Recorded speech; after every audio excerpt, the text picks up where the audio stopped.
Hello, everybody, and welcome to The Dark Asylum presents the 13 Days of Halloween. I'm Zach, that's Darkness, that's Big Vicious. I'm not doing 13 unique intros for this. So today in the next 13 days, we're going to look into our own favorite movies to get into the Halloween season. And then we're going to end with Halloween Kills on October 31st. Today, you get to listen to us talk about the 1986 classic Shopping Mall. There. We're good? All right. Yeah, I got an intro in there. Shit, this is the first one we're doing, so bear with us. But Yeah.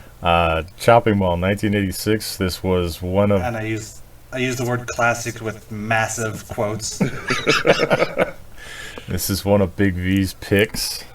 So basically, what we did, there's 13 days of Halloween because 13, ooh, spooky.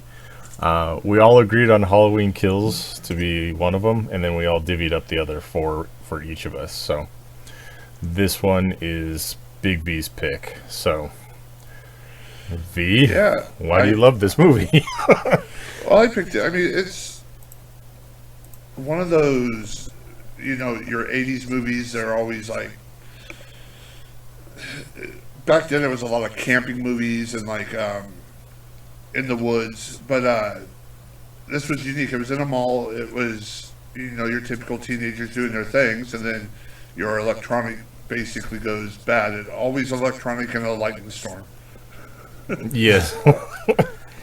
It never fails. But it was interesting because you had these three robotic mall guards that, for whatever reason, I mean, it's not really explained. It's just electricity hits and they go bad. Electricity happens. Lightning happens. It's very reminiscent in a bad way of Short Circuit. Yeah. Right. Like, hold on. Before we get started, I cannot pass over the tagline, where shopping costs you an arm and a leg. That won it for me. Yes. I have to admit, though, that poster is probably one of the coolest looking 80s horror movie posters of all time. Misleading, though. Very misleading, but yes. I mean, it just looks badass. So, I would, if, like, 80s kid me, I'd totally rent this shit based off of the fucking cover, so. Mm-hmm. Right. I mean, it also has, so, Dick Miller's in it, and he's always that, like, grumpy. I mean, if you don't know who Dick Miller is, Gremlins 2. Yeah. Mr. Putterman? Putterman. But he's Gremlins, yeah. He's been in a lot of, campy horror movies, and he's always like kind of like grumpy old man. Yeah. So when he's sitting there mopping the floor and the thing knocks over, he's like, "What the fuck?" Just starts going off, and it's like, "Let me see your badge," and it's like, "Fuck you and my badge." It was just like you knew he was going to go. Oh yeah, Dick Miller, his entire purpose in a movie is to get killed. It's like I remember, what was it, Terminator? He's the one that goes through the whole gun thing with Arnold. He's like, "Hey, you can't load that in here," and he just turns the gun and just blows him away right there. The man with the worst luck in horror movies. Yeah. And he well, I guess he did survive the Gremlins, so that's, I mean, he had that going. He got fucked up though. Oh yeah.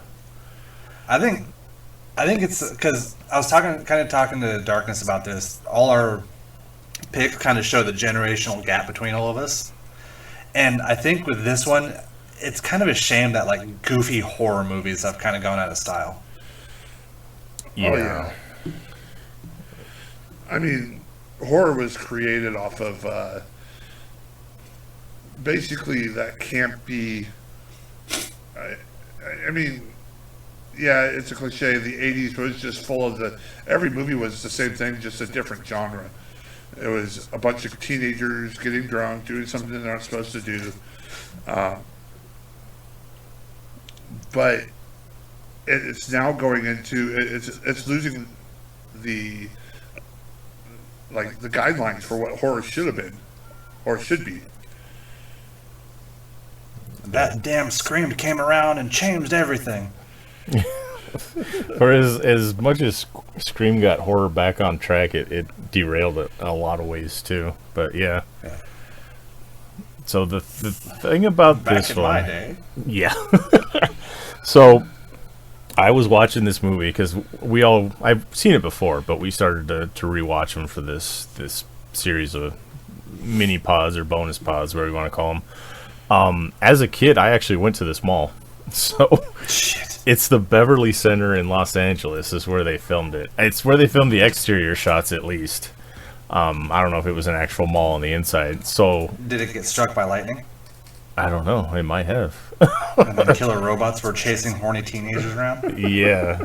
That's the thing, too, I love about it. It's like, it takes basically Friday the 13th of kids fucking hooking up and screwing, and it just puts them all in a mall instead of the fucking woods. It's Hold on, let's say teenagers screwing. We don't want to put across that we support kids screwing. okay, teenagers screwing. They were all legal age, the actors, I'm sure. But Well, the actors are all in their 30s. yeah, they're playing teenagers. And yeah, so it was eerie because I'm like, wait a second, that's where I saw Ghostbusters 2. What the fuck? So yeah, it was very interesting to see that they were using that mall as the exterior shots for the movie. And another thing I picked up on is like fucking cigarettes were cheap back then. Right? Hell, yeah, that shocked me too. And you could get them anywhere. Like- they were Any movies from like the 70s or 80s, and like you see gas or cigarettes, you're like, holy shit, that man just filled up his tank for $3 and paid 75 cents for a pack of cigarettes. Yeah, they're screwing in one of the stores, and she's like complaining like, "Oh, I need to smoke after I'm done." And she sends the boyfriend to go get cigarettes, and it's one of those old school fucking like pull lever machines, one of the cigarette machines. And I'm like, God, I haven't seen one of those like physically in probably 20 years. And those aren't changing checking IDs. Yeah, those aren't. What the fuck? So, but yeah, it was just little things funny because you go back and you watch these old movies and you're like, what the hell? And I always like it when they film like on the street, like you're saying, and it's like it shows a gas station. I remember Die Hard does it especially, where Carl Winslow's at the gas station and it shows the prices. And I'm like, 75 damn, cents a gallon. I wish. Fuck. But yeah, it's funny because it's like a little moment frozen in time, so it's kind of cool. But one of my favorite scenes of the movie is when the chick gets her head exploded. It's all at random. With the fake cheap ass laser. Oh the, yeah. The laser effects are amazing. Yes. And every explosion looks like somebody just lit a Roman candle and ran away from it. They're like green and pink and shit. I was like, wait a second, that's a Roman candle. I think that was like most mid 80s explosions where they'd be like weird colors. Yeah. They just throw random things in there, random phosphorus or something. And then the other thing that really struck me as odd is, I guess they kind of did it in Dawn of the Dead too, where they find a sports store and there's a fucking AK-47 sitting there for them to grab. I was like, oh, well, that's convenient.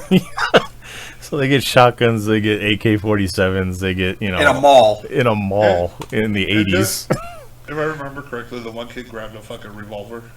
Yeah. Yeah, he's walking around like fucking Dirty Harry. Who the fuck would want a revolver? Yeah, of all the shit that was sitting there, if you're gonna go up against armed, like, fucking laser shooting robots that are armored up the ass, I mean, a fucking revolver, really? So, I don't know. You gotta look cool. Revolvers look cool. Yeah, Dirty Harry was still really big. I was gonna say, because it's Dirty Harry. Yeah.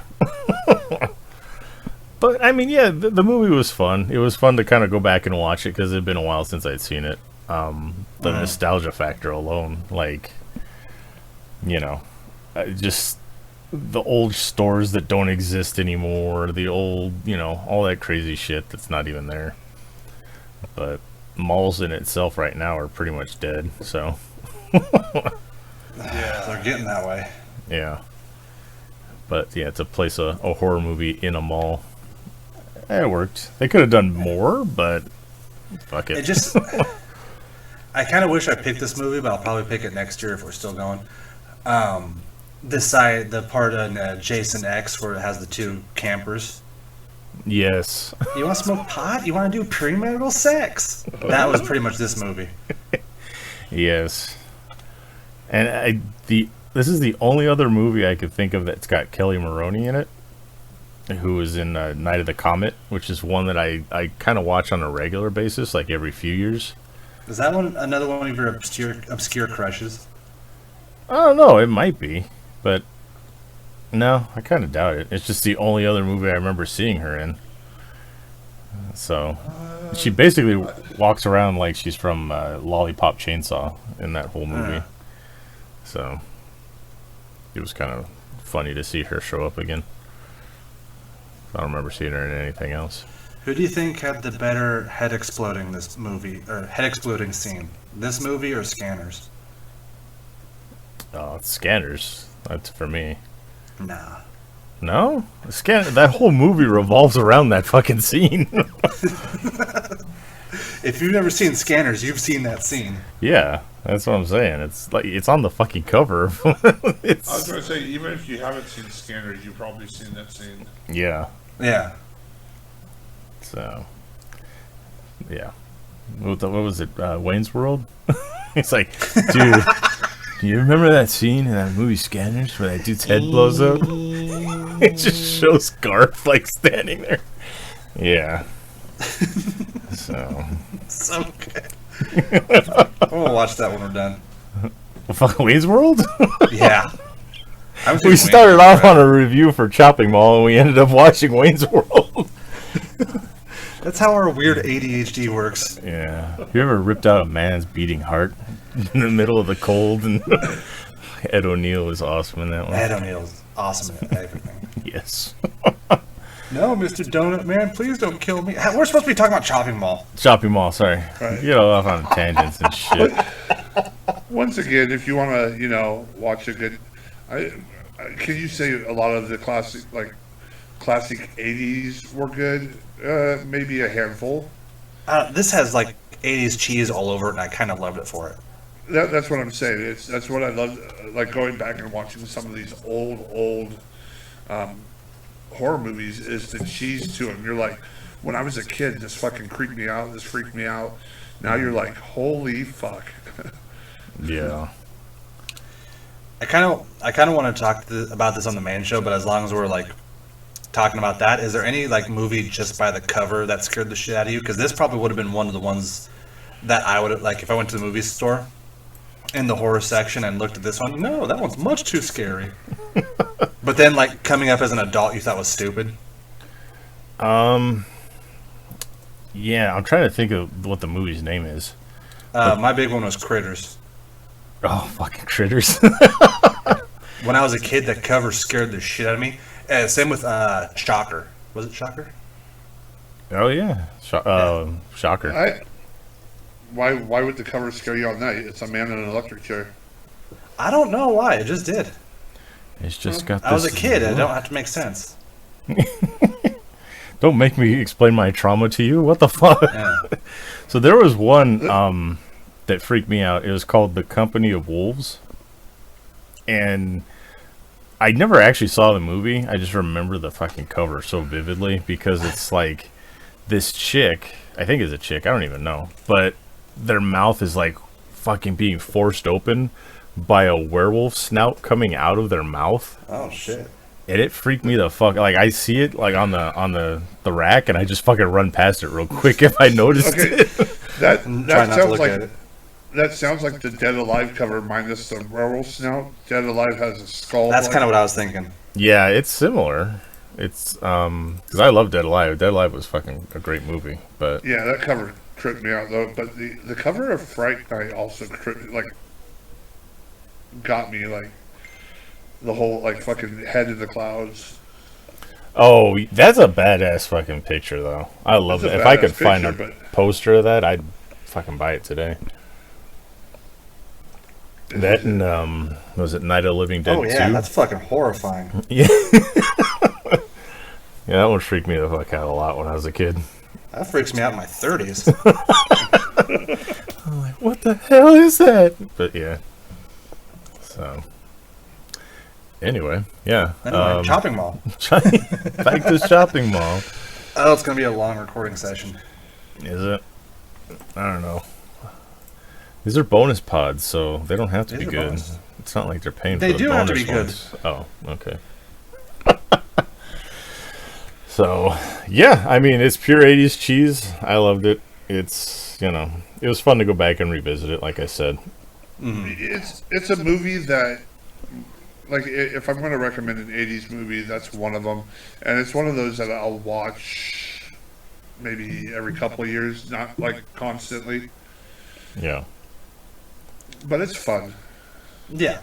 Oh, yeah. It's fun 80s cheese. That's like, how what else do you want from me? Right. Yeah. It was when the reason it came up was because it came to my mind when I was talking about Deadly Friend a long while back. Yeah. And when I thought of Deadly Friend, then I thought of Shopping Mall, and I was like, all these cheesy 80s started like rolling back into my head. I was like, I gotta rejourney. Okay. I mean, what else do we want to get into with shopping mall now? I think that's it for me. Like we said before, these ones are kind of going to be shorter. We're going to try to keep them between like 15, 20, maybe even half an hour. I know when we do a couple of these, they're probably going to be pushing the half-hour mark. Some of them are going to be longer. I mean, this wasn't one of those that I figured we'd have a long discussion on because it's a very simple. It's simple. It's straight to the point. It's fun. Yeah. Horny teenagers being chased by robots. What more do you want? Yeah. Pretty much. Watch it. And if any of you people out there haven't delved back into the 80s, you get to see boobs. You don't get to see that very much in movies these days. Yay! So, hooray for boobies. That's what I say. What was your favorite booby scene? Ever? Or just in this one, or what? Oh, I think I know which one would be ever for you. Okay. Go ahead. What is it? I think Night of the Living Dead 2 with the lady in the graveyard. Okay. No, but, I remember my first booby scene. It was awkward as fuck because, like, my mom was sitting right there as I'm watching it. So the first set of boobs I ever saw on film was Coming to America. Oh, I forgot. I always forget that movie has, like, nudity in it. Yeah. It was awkward. It's like I said, my mom's sitting right there. I'm like, oh. I want to jack off, but I can't. I don't remember my first set of boobs on film because I grew up watching horror movies and like the cheesy 80 comedy movies, Fast Time at Ridgemont High, all that shit. So those are some good boobies right there. There's right. Yeah. It's just all the movies in the 80s were full of boobies. Yeah. I did like how you had to specify your first set of boobies in movies because you're still waiting for your first set of real life boobies. Jesus. One day. He's gonna fucking come after you and he's gonna fuck you up one of these days. And you're not gonna see it coming and you're gonna wonder why. Yeah, I'm not gonna see him coming. No, I mean you like Don't date these, shut up. Yeah, damn it. You can't say that. We're recording these same day. Yeah, this is all one big long recording session. Definitely not having a huge recording session. No, we're not. So, all right. So what's the 18th and the 23rd have to do with anything? I'm just counting down to the 23rd. Okay, it's kind of random.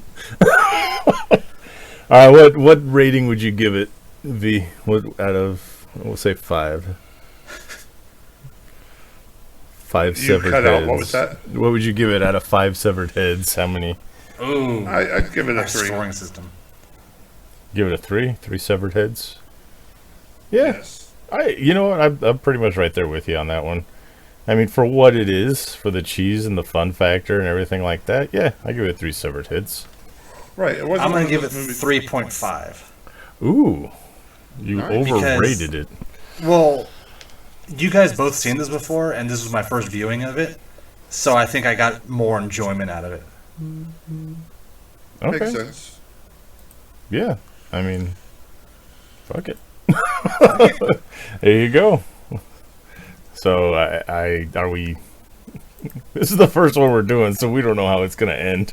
Yeah, Ginger Snaps, very good. Go watch it. Ginger We snaps. probably should have thought of an outro. You said ginger snaps. No, fuck, I was just looking at Ginger Snaps on my fucking notes. Damn it. Fucking spoilers, man. Censor it out. Censor it out. I'm not going back and fucking taking. Anyway, do we have any Chopping Halloween questions? Chopping Mall, yes. Any Halloween related Halloween questions, V, that wanna you want to do throw questions? out? Just something to pad it out a little bit for the Halloween spirit. What was your favorite Halloween costume as a kid? Oh, you son of a bitch. Sub-Zero. Really? You were Sub-Zero? I was Sub-Zero for one Halloween, and I've always been just... I always love masks. Even as an adult, I have like wait till my masks come in for wrestling. I'm gonna have, but like I always just love masks, and that was like one of the first times I got like an actual mask that wasn't like a cheap piece of plastic. Nice. So my favorite one, I think I was late middle school, early high school. I was Terminator, and my dad and I went down to Radio Shack and got a bunch of wiring and stuff.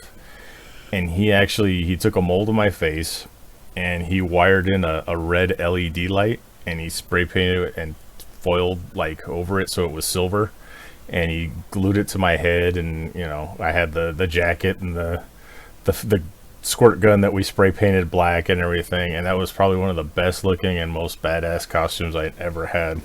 And it was all homemade. My dad just fucking made it, so that was probably my favorite one of all time. So Mine was my little fat ass in the He-Man outfit.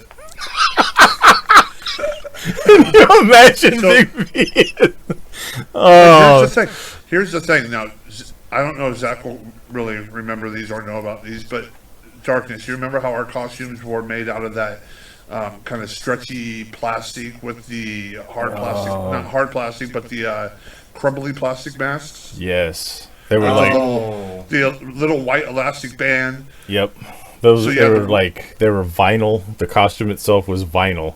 And usually it was only like reminiscent of the colors of the character, and it had like a huge print graphic on the front to let everyone know, because you couldn't tell by looking at it what you And it was were. a big slit in the back. And a big slit in the back that you would tie with these plastic vinyl ties right at your neck area. I do remember those. I had I really thought they got you in a chest piece and thong.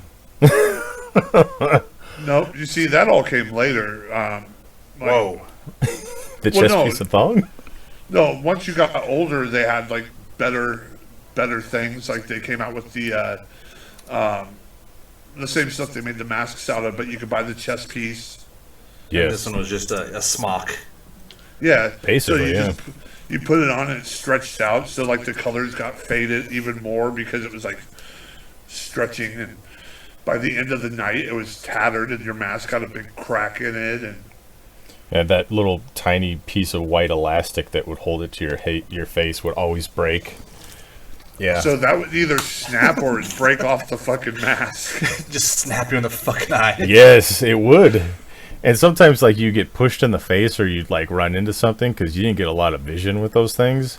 And the eye holes were sharp. So you would, it would cut your eyes and shit around there. Scratches your cornea. Yep. Those things were fucking terrible, man. And the thing is, you either stretched the costume out like even more, or you went wearing barely anything, so you froze. Yeah. Or it was too big in my case, and the legs were too long, and you'd fucking trip over it and fall down and shit and lose all your candy in the street, and then some bigger kid would come up and kick you and take it. Are you having flashbacks? No? The shit I've seen? But yeah, I remember those costumes too well. But yeah, the He-Man one was my favorite as a kid. Then I grew and I got fucking 6 feet when I was in middle school. So fuck Then you, I was Robert pushing the Stinson. kids. I got you back, motherfucker. I'm sorry. I'm sorry. Anyway. Sorry, I don't know where I went just there. No, I can see Darkness right now with a My list. arm hurts. He's putting on lipstick as he's crossing off the names. Bitty bob, bitty bitty bob, bitty bob does hey. Yep, that was me. He's gonna be happy he apologized to me one of these years. Shit. Okay, so yeah. Only after I shoot him in the ass. So He-Man, Terminator, and Sub-Zero. That pretty much sums up our age gap again in this one, doesn't it? Yeah. Oh, fuck. All right, well, that's good. We got about a half hour into this shit. Fuck it. Yeah, Chopping Mall. That was Chopping Mall. There you go. You can find it fucking everywhere. I don't think anyone owns the rights to this movie anymore, so it's streaming on everything, and nobody's laying claim to this. So fuck it. I straight watched it on YouTube. Did you really? Yep. I think I watched it on Tubi. Which, by the way, Tubi is fucking awesome. You get commercials, but they have so much random shit on there. Oh yeah. So, Tubi and Vudu, and right now at the moment. So find it on there, and it's fun. It's like what, fucking an hour or something like that, hour and a half. Every other streaming service is not Tubi. Yes. So, That was our first joke of the entire show. well, this is serious business. This is Halloween. You don't fuck around. No jokes, man. Come on. I'm talking about the entire history of the Dark Asylum podcast. That was the first joke. Oh, that's okay. All right, so Zach, did you come up with an outro for this? No. We don't need to plug all our stuff. No, fuck that. Just go find it, watch it, enjoy. Bask in the glory that was the 80s. That should be the outro. Hey Zach, did you come up with the outro? No. And the music plays, fade out, and jazz hands. We're good. Alright, there's what the fuck was it? 13 Days of Halloween, Chopping Mall. Tune in. See what we're doing.